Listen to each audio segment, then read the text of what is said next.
Doctor Anwarul হকের লেখা ছোট গল্প পূর্ণিমার আলো। গোপালপুর গ্রামের প্রত্যন্ত এক কোণে ছোট্ট এক বাড়িতে থাকে পূর্ণিমা। সবে 13-তে পা দিয়েছে। স্কুলে পড়াশোনা, বন্ধুদের সঙ্গে হাসি মুখে জীবন, সবকিছুই ঠিকঠাক চলছিল। কিন্তু হঠাৎ করে তার শরীরে কেমন যেন অসুস্থতা দেখা দিতে শুরু করলো। দিন দিন দুর্বল হয়ে পড়ছিল সে। মায়ের চিন্তা বাড়ছিল। পূর্ণিমার মা শোভা কাকিমা গ্রামের সব ডাক্তারদের দেখিয়েছেন, কিন্তু সেরকম কোনো ফল পাননি। শেষমেশ গ্রামের এক মহিলা প্রবীণ তাকে পরামর্শ দিলেন, তুমি ডক্টর লস্করের বাবুর কাছে যাও না, ওনার হোমিওপ্যাথি ওষুধে অনেকে উপকার পেয়েছে। শোভা কাকিমা শেষ আশার আলো দেখতে পেলেন। ডক্টর লস্কর বাবুর কাছে গেলেন। গ্রামের এক প্রান্তে এক সরল সরু রাস্তায় ডাক্তার লস্করের বাবুর চেম্বার। পূর্ণিমাকে নিয়ে এসে উপস্থিত হলেন শোভা কাকিমা।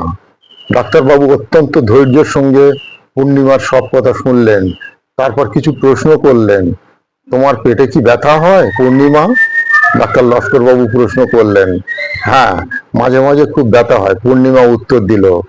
ডাক্তারবাবু জিজ্ঞাসা করলেন, আর কি কি হয়? পূর্ণিমা বলল, কিছুদিন ধরে শরীরটা দুর্বল লাগে আর সাদা রঙের কিছু বের হয়। পূর্ণিমা মুখ নিচু করে বসলো। ডাক্তারবাবু বুঝতে পারলেন পূর্ণিমার সমস্যা লিউকোরিয়া। তিনি আর কিছু হোমিওপ্যাথি ওষুধ দিলেন, 50 মিলিসিমাল পোটেন্সির ওষুধ, সাথে কিছু পরামর্শ দিলেন। পূর্ণিমা এই ওষুধগুলো সবসময় খেতে হবে আর নিয়ম করে খাবার খাবে, বিশ্রাম করবে। ডাক্তার লস্কর বাবু তাকে পরামর্শ দিলেন। পূর্ণিমা মায়ের সঙ্গে ওষুধ নিয়ে বাড়ি ফিরে এলো। মা মেয়েকে ঠিক মতো ওষুধ খাওয়াতে শুরু করলেন, সাথে নিয়মিত খাবার আর বিশ্রাম। কিছুদিন পর পূর্ণিমা দেখলো শরীরের ব্যথাটা কমে আসছে আর দুর্বলতাও কমছে। ক্রমে পূর্ণিমা পুরোপুরি সুস্থ হয়ে উঠল। তার স্কুলের পড়াশোনা আবার ঠিক মতো শুরু করতে পারলো। বন্ধুদের সঙ্গে খেলা, হাসি খুশি জীবন আবার ফিরে পেল। শোভা কাকিমার মুখে আবার হাসি ফুটলো মেয়েকে সুস্থ দেখতে পেয়ে। ডাক্তার লস্করের প্রতি কৃতজ্ঞতা জানানোর জন্য শোভা কাকিমা ও পূর্ণিমা একদিন তার চেম্বারে গেল। ডাক্তারবাবু, আপনার জন্যই আমার পূর্ণিমা আজ সুস্থ। শোভা কাকিমা কৃতজ্ঞতায় বললেন ডাক্তারবাবুকে। ডাক্তারবাবু মৃদু হাসলেন। এ তো আমার কাজ মা, তোমাদের হাসি মুখ দেখেই আমি খুশি। পূর্ণিমা ডাক্তারবাবুর দিকে তাকিয়ে মৃদু হাসলেন। ধন্যবাদ ডাক্তারবাবু, আমি আমার জীবনের আলো ফেরালেন।